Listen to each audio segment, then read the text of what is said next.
आप सभी को जय मसीह की द बाइबल पोर्शन में आपका स्वागत है। हमारा आज का वचन है यिर्मयाह की पुस्तक 25वां अध्याय वचन 1 से 14। योशिय्याह के पुत्र यहूदा के राजा यहोयाकीम के राज्य के चौथे वर्ष में, जो बेबीलोन के राजा नबूकदनेस्सर के राज्य का पहला वर्ष था,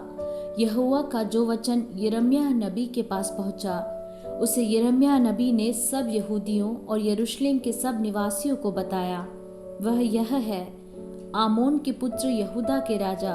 योशिय्याह के राज्य के 13वें वर्ष से लेकर आज के दिन तक, अर्थात 23 वर्ष से यहोवा का वचन मेरे पास पहुंचता आया है, और मैं उसे बड़े यत्न के साथ तुमसे कहता आया हूँ, परंतु तुमने उसे नहीं सुना। यद्यपि यहोवा तुम्हारे पास अपने सारे दासों अथवा भविष्यद्वक्ताओं को भी यह कहने के लिए बड़े यत्न से भेजता आया है कि अपनी अपनी बुरी चाल और अपने अपने बुरे कामों से फिरो, तब जो देश यहोवा ने प्राचीन काल में तुम्हारे पितरों को और तुमको भी सदा के लिए दिया है, उस पर बसे रहने पाओगे।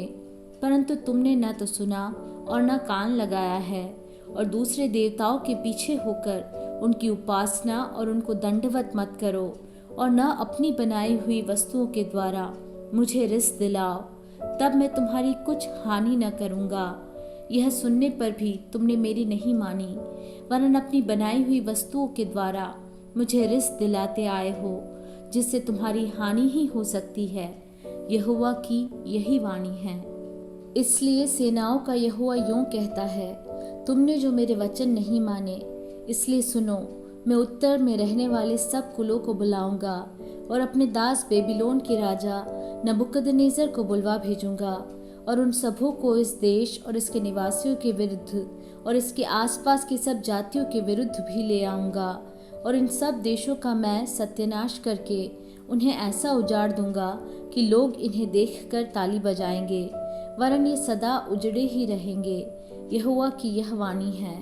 मैं ऐसा करूँगा कि इनमें न तो हर्ष और न आनंद का शब्द सुनाई पड़ेगा, और न दुल्हे या दुल्हन का और न चक्की का भी शब्द सुनाई पड़ेगा, और न इनमें दिया जलेगा। सारी जातियों का यह देश उजाड़ ही उजाड़ होगा, और ये सब जातियाँ 70 वर्ष तक बेबीलोन के राजा के अधीन रहेंगी। जब 70 वर्ष बीत चुके, तब मैं बेबीलोन के राजा और उस जाति के लोगों और कसदियों के देश के सब निवासियों को अधर्म का दंड दूंगा। यहोवा की यह वाणी है, और उस देश को सदा के लिए उजाड़ दूंगा। मैं उस देश में अपने वे सब वचन पूरे करूंगा जो मैंने उसके विषय में कहे हैं, और जितने वचन यिर्मयाह ने सारी जातियों के विरुद्ध भविष्यवाणी करके पुस्तक में लिखे हैं, क्योंकि बहुत सी जातियों के लोग और बड़े बड़े राजा भी उनसे अपनी सेवा कराएंगे, और मैं उनको उनकी करनी का फल भुगताऊंगा।